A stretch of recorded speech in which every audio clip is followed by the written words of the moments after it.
how I have a feeling I have to leave my kids in a better place than the one I got to live in. And I think film has that power, and that's why I'm behind the stories we're telling. And that's why I also enjoy a lot producing, because when I find a voice or when I find someone that has an idea, I love to draw attention to stuff that matters, you know.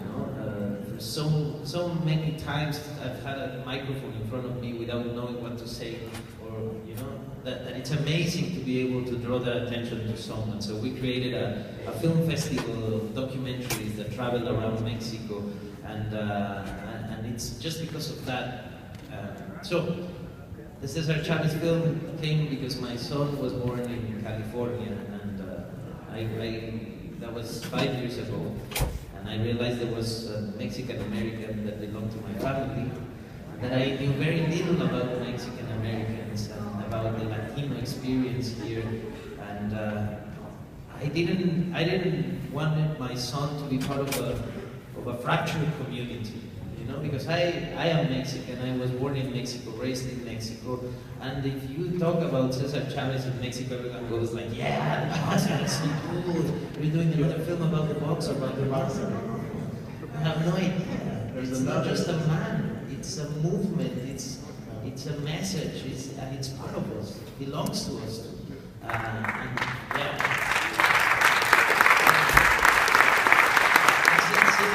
Same thing happens in this side of the border, you know, what's going on in Latin America, it's not well known. You talk to people and they keep talking about a Latin America or about a Mexico that it's from the past, you know, right. Things are changing.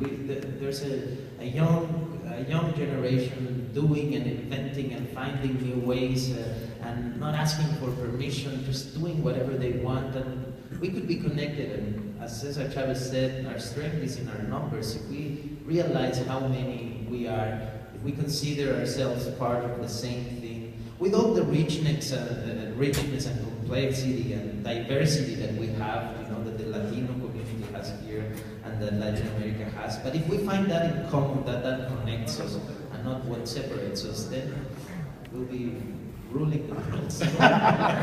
Or at least having a lot of freedom that we deserve, you know. Yeah, sure. Well, I don't know if I answered why I became a director. I guess I don't know yet. It's just that. Well, if you watch your film, you know why. Did anybody see Sxsw? Powerful movie, fantastic.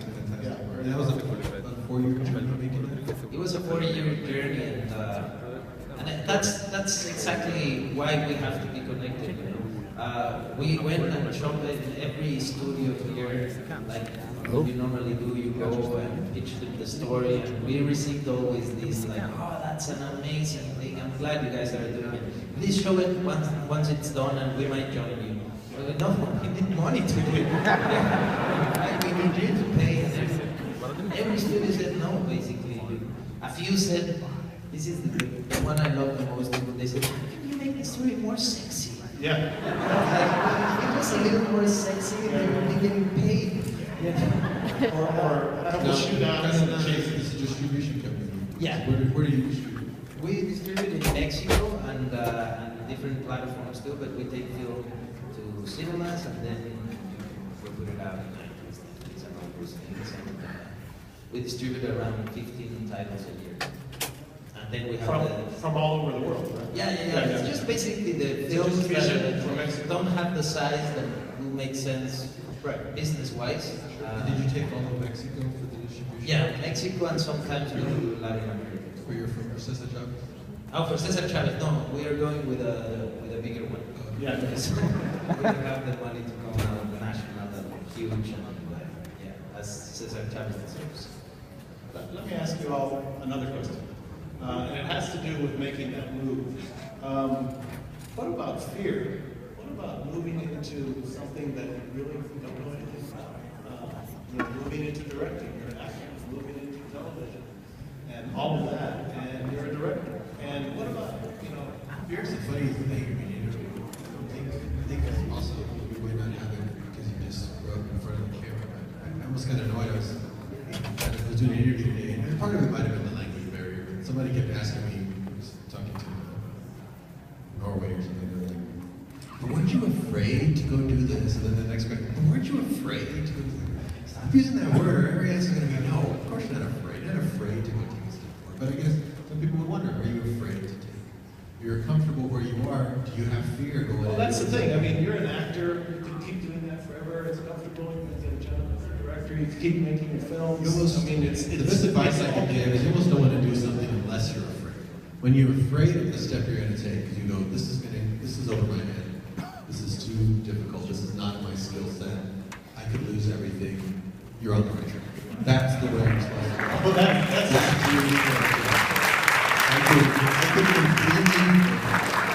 taking on a network was such a big proposition.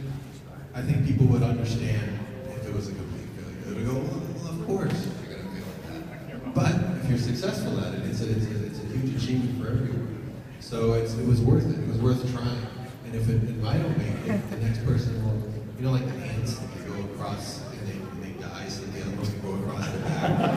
You gotta be that ant. You have to be that ant for the rest of us. You gotta go forward. And sometimes you're the one that makes it across, sometimes you're the corpse that everyone else will walk over. It doesn't matter. Just go forward. Yeah. Go forward and keep moving. And so you always want to try and, if you're doing it for the right reasons, you have to take that fear as a sign that you are going to learn something. Nothing else. My favorite quote is by Winston Churchill. Success is moving from one failure to the next with great enthusiasm. You should look forward to learning what you can from that failure, because in that action or that failure, you will always find some key to a success or some key to the next step you're supposed to take that you would not have figured out had you not gone that way. So it's even though taking on a network might have been the original idea, I know that by going on that journey, I would have figured out something that would get me someplace else that would help more people, that would help myself in the career, doing something new and figuring something new out. Diego taking on directing a movie the size of Sxsw is a huge challenge. He could have been afraid of that, but he went for it, and everyone benefits from that. He benefits from that. He realizes it wasn't as big of a challenge as he thought, and now he's going to go doing more challenging things because he goes, wow, I kind of did that. I thought that was impossible, but I did that. So I guess I built it up in my mind as being impossible when it wasn't. I wonder what I can achieve now. So that's kind of where you always want to kind of take things with yourself. It's scary, but it's not. What's the worst you can do is fail. But the failure is going to teach you so much that you can never consider it that. You'll never be able to consider it a failure. Yeah, failure is an interesting thing because you end up learning. Every failure you learn. Sometimes more than a success.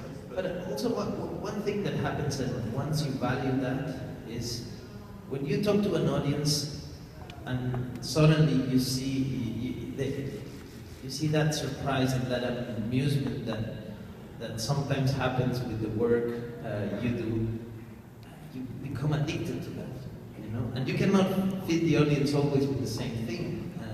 So there's as an actor I learned that also if you grow 2 years you cannot go back and play the same role. You know, you look like an idiot wearing your shorts and pretending to be a baby, and you're hoping to grow up so I can play a role that is more complex and more mature and that now has the issue of having babies and then so this amazing work we do is so connected to who we are in that moment, and we don't have to stop being ourselves to tell stories. In fact, we have to search and be connected and always ask ourselves, am I talking about what matters to me? Because if not, I should be doing something else, you know? Why am I going to waste 4 years of my life to talk about an issue that I don't give a shit about, you know? I must really care about this because I'm going to be there trying to, you know, and if the film didn't work, I would still have to be sitting here talking today to you guys about a film that everyone left this theater last night. I have to know why I did it, you know? And that connection is what makes our lives amazing, you know? And it doesn't happen always, but you have to be in the loop for it always. What from acting did you take to directing? Can you identify some things that, because of your acting experience, helped you in the direction? particularly of a big film like this? A lot of extras, a lot of parts, historical, 10-year story. I think I would say that listening, you have to learn to listen. Acting is reacting, and acting is getting affected and being vulnerable, so whatever the other actor does has an impact on you, and that changes and takes you somewhere else. Well, directing, it's about listening to the point you have to say, okay, enough. At least that's the way I see it, I come with a very clear idea of what I want to do, but then I allow myself to be surprised by my team around, because the amazing thing about this is that you're not alone. You can be around very talented people that have great points of views, and that can just make whatever you're doing richer. And then it's about the right balance, when to say, okay, that's it, now you need to trust me and just follow me without asking any questions. Just, let's go that way, and they have to come. And I believe it's the other way around. I use a lot of my acting skills when I'm directing, because people need to think you know what you want to do. Many times, it's like red or green. It could be both, really, but you have to say with commitment, red. Oh, it's red. And they know like say, oh, of course, it's red. And they leave and you go, but it could have been green too. It would have been nice too. Well, no, okay, let's go for red. But you have to make sure that your fears, that your demons, that those horrible voices, you just keep them for you. I heard once Alfonso Cuarón said it's a very lonely process, because you're around so many, but what you have in your shoulders, you cannot share with anyone, and sleeping becomes an issue, and hair starts to fall, and it's like, fuck, what's happening? Everyone around is having fun and enjoying and talking about what they did yesterday, but they don't know it's out of focus. Fuck. And you have to keep those things for you in order for the thing to exist. So it's tough. Yeah. But I would imagine that your actors, and it seemed like on the stage it was genuine affection for you as a director. I would think the actors appreciate your knowing where they're coming from, and your understanding what they're going through. I can tell you, as an actor, I love to be pampered by my director, but I'm not sure that gets a better performance out of me. Yeah. And I don't think there's rules. The great thing about directing is that there's no rule. There's no way to get there. You could start at 15 years old, or you can start at 50 and still have something to say. You can be a writer and then move to directing. You can be a lawyer and then move to directing, or a dentist. Or I remember one day Harmony Corinne, I don't know if you know Harmony, but he's quite a unique director, and he came to me, and it was one of the first days of shooting, and I was playing a Michael Jackson impersonator, and I was very scared, and I didn't know what he wanted, and I arrived, and he's listening to music, and he's these earphones on my ears, and says, listen to this, and I started listening to the weirdest song, someone shouting, I couldn't get what he was saying, what it was about, but it felt horrible. And he takes it off and says, I want the audience to feel this in this scene. Okay, let's shoot. And he left, and that's everything he said. And the guy is an amazing director, and I had to manage the way to deliver what he wanted me, or what I thought he wanted, and that's my job. And so I guess the amazing thing of directing is that it's whatever we provide to you, and it should be like that, and it should be respected, and actors shouldn't bitch about the director. In fact, I have to apologize to so many after directing, and I was like, oh, should I write letters became a to personally and say, I'm sorry, I know what you go through. Robert, any rules of directing?